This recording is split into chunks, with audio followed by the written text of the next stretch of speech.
Good morning, happy Veterans Day. We first want to thank all those who have served our country and still continue to do so. Thank you for protecting us and our country.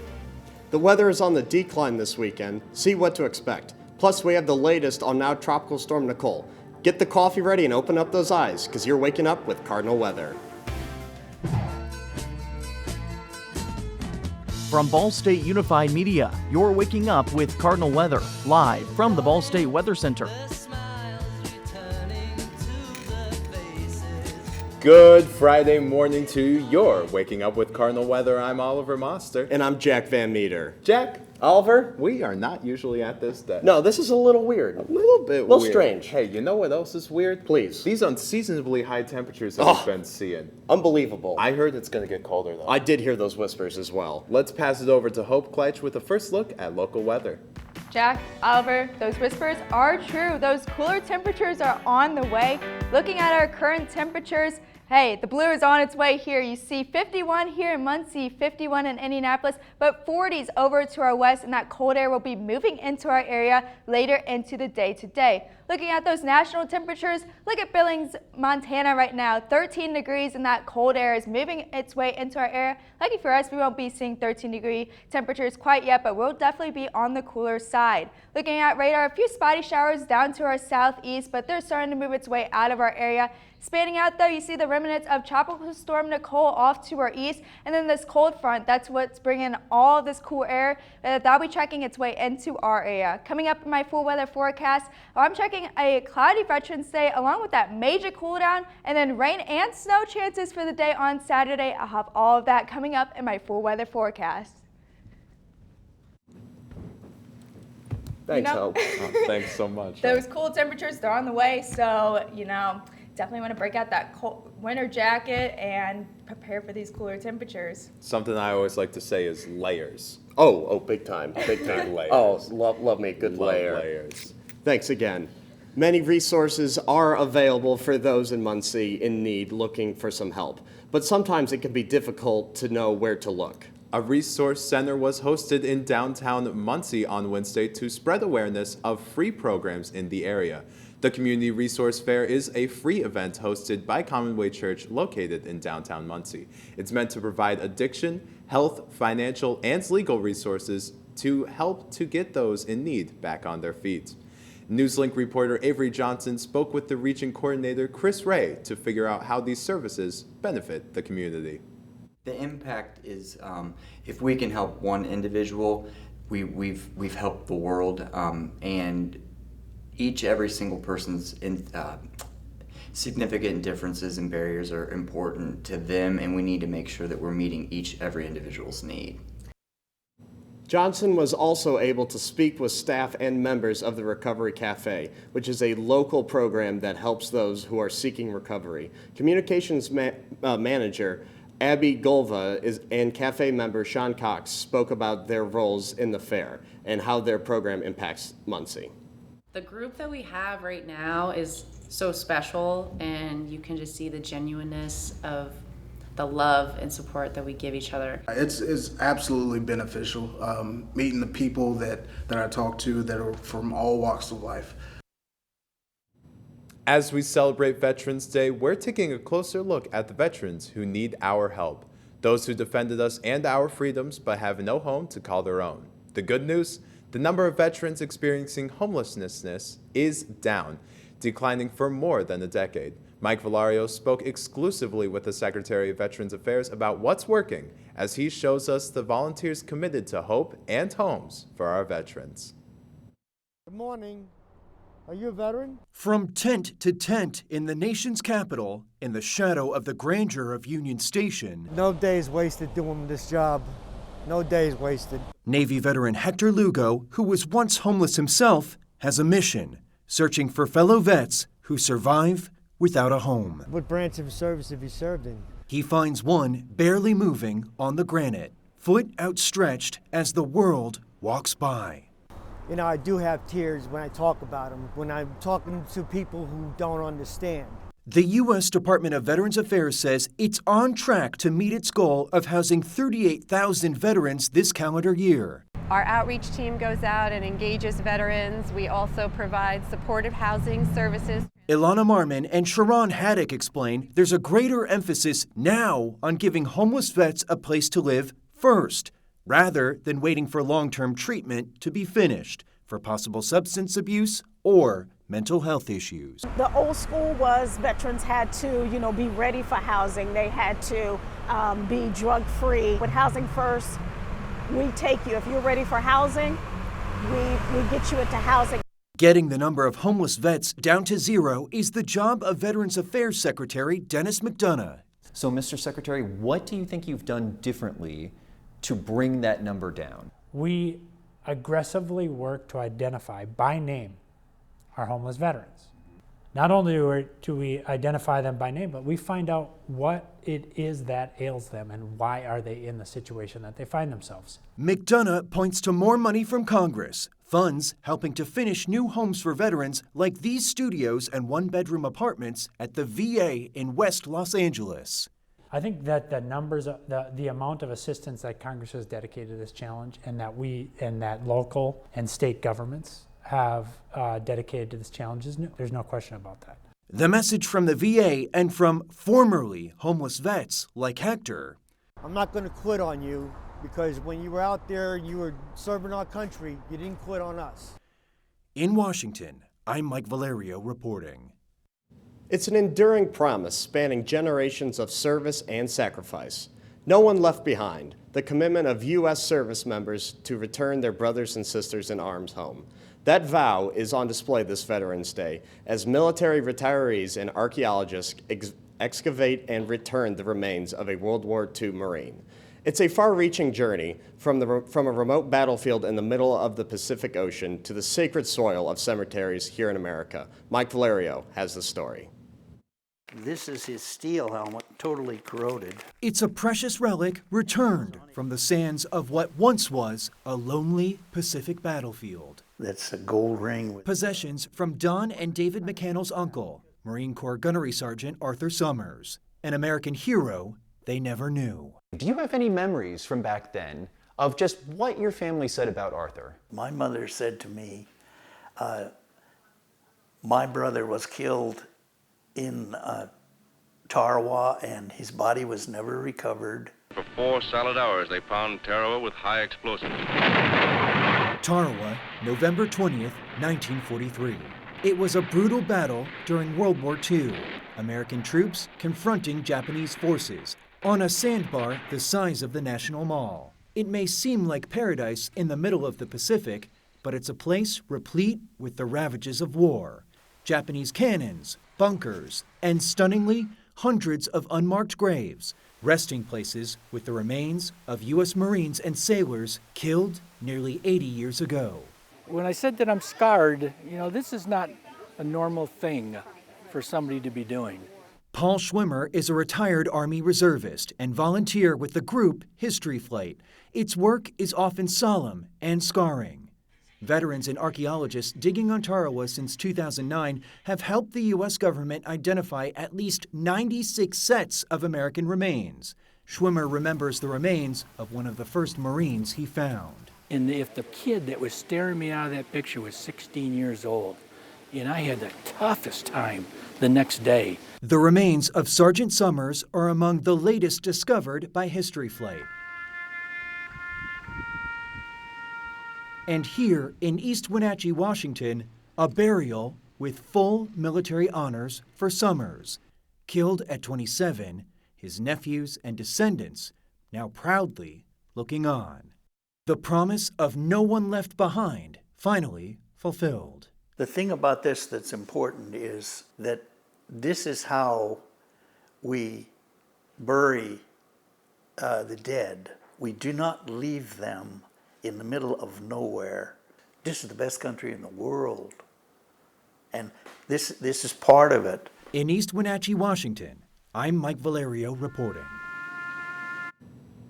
Just ahead, we have the updates for the tropical storm in Florida. That's after Your Weather Now.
Welcome back. The current time is 8:10 and you're taking a look outside the Cooper Science Building. After making a historic landfall as a Category 1 hurricane, Nicole has weakened into a tropical storm and is now on the move, turning up north where several states are already seeing severe weather. As of Thursday afternoon, more than 300,000 homes and businesses were without power as crews worked to restore electricity and assess the damage. Meanwhile, homes are collapsing into the ocean along Florida's coast, triggering evacuations. Chris Wynn is in Daytona, Florida, tracking Nicole's path and has the latest.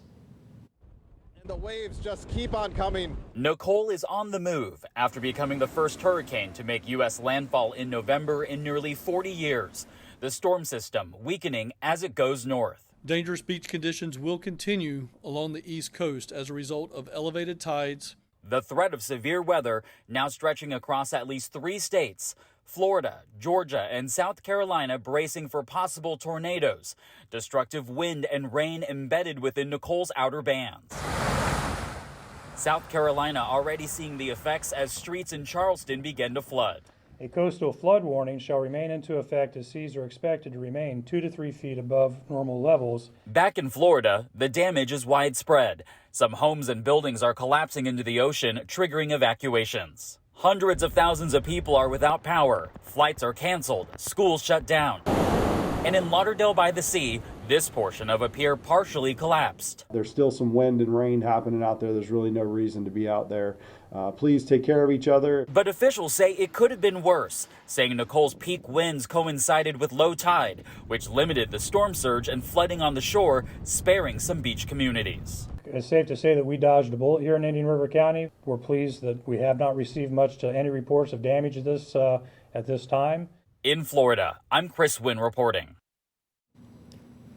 What's going on here? You know, Oliver, he said he wanted to do national weather, so I thought I would fill in his spot. You don't want an empty chair here. No, you can't have an empty chair. You gotta keep it warm. Yeah, I mean, you know, those cool temperatures are on their way, so you gotta keep this chair warm for Oliver when he gets back. I mean, might as well. You know what? Let's send it over to Oliver with a look at national weather, shall we? Yeah, that's right, guys. I got tired of anchoring, and now I am here in national weather. Looking at these current temperatures, we're at 51 degrees here in Muncie, 13 degrees up there in Billings. Like Hope said, we are definitely not going to be seeing any temperatures in the teens, but most likely in the lower 30s as this weekend goes on. But looking at today's highs, 58 degrees in Cincinnati, 36 degrees in Kansas City, 66 degrees in Los Angeles and Atlanta. So most of the country is actually seeing some of those cooler temperatures. Looking at these current watches and warnings, we do have a winter weather advisory up here in the northern parts of Minnesota as well as the northeast parts of North Dakota.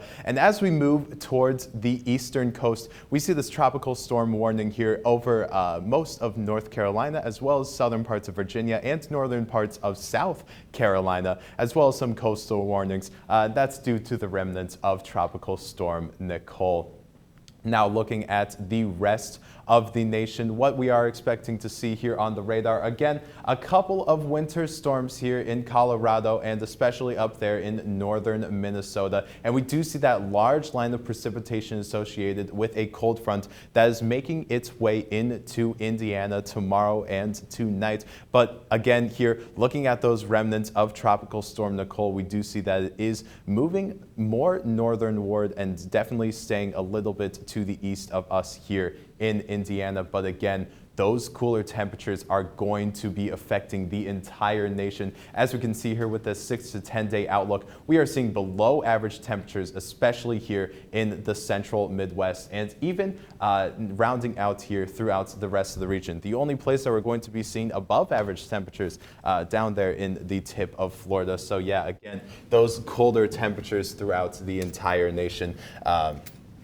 This feels comfortable. This feels nice. This is good. This is a good temperature. Yeah. This is a great temperature. Oh, yeah. It's not Miami, of course. No. Not Miami whatsoever. But However, I mean, like a brisk 50, that's nice. brisk 50. Or yeah. I don't know. You throw on a coat. Layers. Layers. Layers is always good. The Federal Reserve hasn't tamed inflation yet, but some analysts say things are improving. Americans paid 7.7% more for items during the 12-month period that ended in October, according to the Consumer Price Index report released yesterday. The Consumer Price Index dropped slightly from 8.2% in September, and some economic officials say this shows inflation is moving in the right direction. A new law could soon change the way you look for a job in New York City. Most employers are now required to post good faith pay ranges in their job listings. Colorado already does that, and a similar law in California is taking effect in January, giving much needed transparency for job seekers. In today's Consumer Watch, how laws could impact you and why they could have ripple effects across the country. Job hunting is getting a major upgrade. New laws are requiring employers to show pay ranges on job listings aimed at improving pay transparency. This is huge. It should go further. It should be all jobs. New York City is now requiring companies with 4 employees or more to show the money up front, listing the salary or hourly wage range for any job posting or promotion that can be performed in NYC. Meaning even if it's a remote job, employers must comply. Civil rights attorney Nancy Smith says wage transparency is a major step toward closing the wage pay gap in the U.S. and says the change will impact women and people of color the most.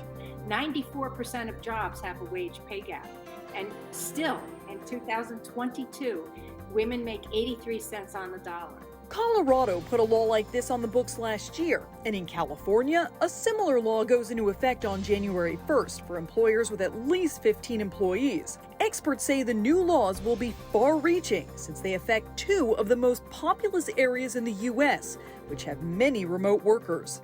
Experts saying existing employees will be able to use the laws as a bargaining tool and advocate for themselves if they're underpaid. It's an inspiring time to look at the candidate behavior, and I think it's a frightening time for employers because many are not prepared for that power shift. Meanwhile, a few other states like Rhode Island and Maryland have legislation that requires employers to provide salary ranges upon request. For today's Consumer Watch, I'm Jen Sullivan. In New York, the city's Commission on Human Rights will enforce a new law. With the first violation, employers get a 30-day grace period to fix it. After that, penalties can go up to $250,000. In just a moment, the boys basketball team got a winning score on Monday. Our sports team got the latest coverage. That's after a message with Mints.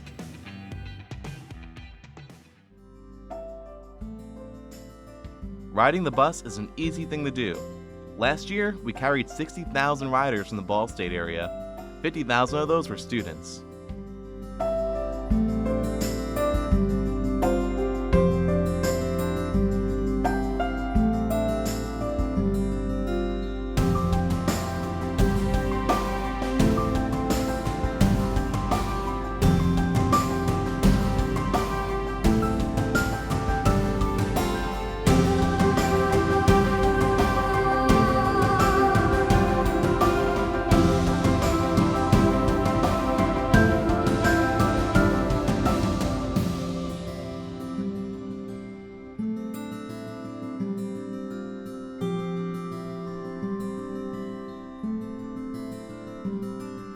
Anywhere you want to go, Mitts will take you there. Welcome back. The current time is 8:19 and you're taking a live look outside at the Cooper Science Complex. Now again, we are going to be expecting those cooler temperatures here in Muncie, but I gave a general range of like tomorrow. When exactly are we going to be seeing those, Hope? Yeah, we're going to start seeing them actually today, and as we go over to the wall and look at those current temperatures, you can see all that blue already filling into our area. And as we look at our current temperatures, we can see that we'll be in the 50s right now in our area, 51 here in Muncie, 51 in Indianapolis, but over here off to our west, you see all these 40s making their way into our area. And as we look at our 24-hour temperature change, you see over to our east, they're a little bit warmer than what they saw this time yesterday, but look out west, they're about 15 degrees colder than what they saw this time yesterday as that cold front is making its way into the area. Looking at our current radar, you see the remnants of Tropical Storm Nicole pushing off eastward. We could see a few sprinkles here and there from those bands that have pushing its way into Indiana. Don't expect to see much of that, but off to our west, you see that cold front making its way across the Midwest, and even behind that, they did see some snow showers and mixed precipitation with that, but we won't see any rainfall from that as it pushes our way into our area. Looking at your Veterans Day forecast, a high of 62 degrees, but it won't quite feel like 60 as look at these winds. Blowing in from the northwest around 10 to 15 miles per hour, gusting up to 25 miles per hour, bringing in all of that cold air from Canada, and then will be cloudy throughout the day, and again, some light mist from those bands of Tropical Storm Nicole. Looking at the forecast for tonight, though, look at that low. 29 degrees is our low for tonight, mostly cloudy skies, and again, those breezy winds coming from the northwest at 10 to 15 miles per hour, gusting up to 25 miles per hour. And we could see some cloudy skies today. Again, a chance of seeing some precipitation, especially down to our southeast. Mostly cloudy skies throughout the day. Will start to clear up a little bit as we go into the overnight hours and into early Saturday morning. But look at this. Snow. We could see some snow showers for the day tomorrow. Don't expect to see any accumulation with it as the ground is too warm for that, but that will hang around throughout the early afternoon hours and then eventually clearing out, leaving behind mostly cloudy skies for your day on Saturday. And looking at your weekend forecast, again, those rain, snow, shower possibilities, only a high of 39 degrees for tomorrow, and then Sunday not warming up much, a high of 40 degrees for the day with mostly sunny skies. And we haven't been seeing those cool temperatures as we've been in the 70s for the past 2 days. So what exactly do you need for this weekend? If you're anything like me, you want multiple layers, heavy coat, hat, gloves, warm socks, especially for all of those snow showers. I especially don't like the cold weather, so I will be bundling up this weekend as highs are only in the 40s. And looking at your mid 7-day forecast, 62 for your day today, 39 for your high for tomorrow, 40 degrees on Sunday. Another possibility of seeing some mixed precipitation on Tuesday. Again, don't expect to see any accumulation with that. And then staying in the 40s for the next few days. So guys, all those cool temperatures, they're finally making their way here. And hey, you had some great advice. You said it. We've been saying it this whole true. show. Let's say it all together. Layers. Thank you so much, Hope. On Monday night, new head coach Michael Lewis led the Ball State Cardinals to a victory, beating the Earlham Quakers by 70 points, the largest margin of victory in Ball State men's basketball history. Cardinal Weather Sports has a recap on how the Cardinals came out on top.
overall, you know, we don't get any do-overs now. This was a good start, and we can learn and grow from this and get ready for Saturday. I thought the atmosphere was good. I thought the community came out, and I'm especially excited about the students. I'd love to challenge the students to like make me go raise more money and get you more free stuff. Like, please keep coming out. That they have no idea how much that can help and just add to the atmosphere here. So I thought that part was great. That's why these guys are here. That's why they decided to stay part of this program. They want to win. They want to build this program back to, you know, kind of what it was when I was coming up.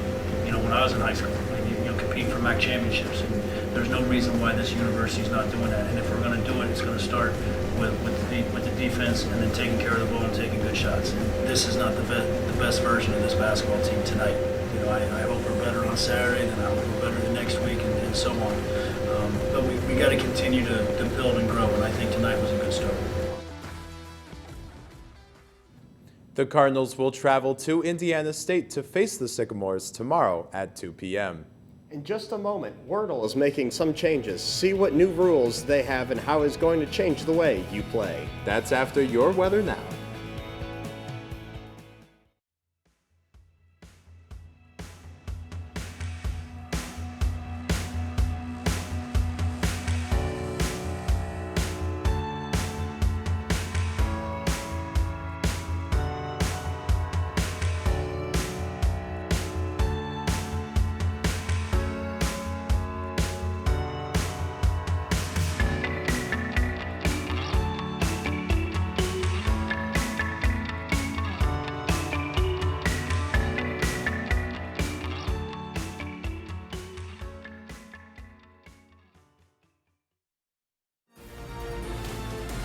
From the heart of Ball State to the heart of your community, NewsLink Indiana brings you local and state news you care about. We pride ourselves with giving you the most reliable news coverage, stories that affect you, linking you to the community each night on air and online. NewsLink Indiana, bringing news to the heart of your community.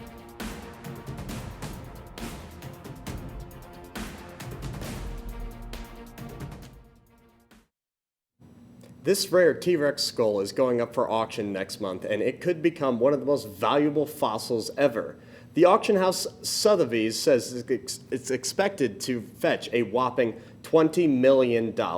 It says the skull, named Maximus, is one of the most complete of its kind ever found. It's a little under 7 feet tall and weighs 200 pounds. The adult dinosaur was discovered in South Dakota. Maximus goes on auction next month in New York. Well, I loved playing with dinosaurs and Legos as a kid. Jack, what were your favorite toys as a kid? I was a big fan. I had a whole bunch of snakes, right? Not real ones, just, fake ones, right? Yeah. I had some Nerf guns. Oh. I think I had a Light Bright. Oh. A few other things as well, Well, funny you mentioned Light Bright. Oh. Light Bright, including as well as a spinning top and Masters of the Universe action figures, were inducted into the National Toy Hall of Fame yesterday. The Hall of Fame is part of Strong Museum in Rochester, New York. A 23-member committee of toy experts chose the 2022 inductees, including the public, which got to vote online. Wordle players, listen up, changes are coming. The New York Times, the owners of the game, say the game is shifting away from the original pre-selected words to include words that the paper chooses. Also changing the answer. It will never be a plural that ends in S or ES, but don't worry, you can guess plural words to help you eliminate other possible words.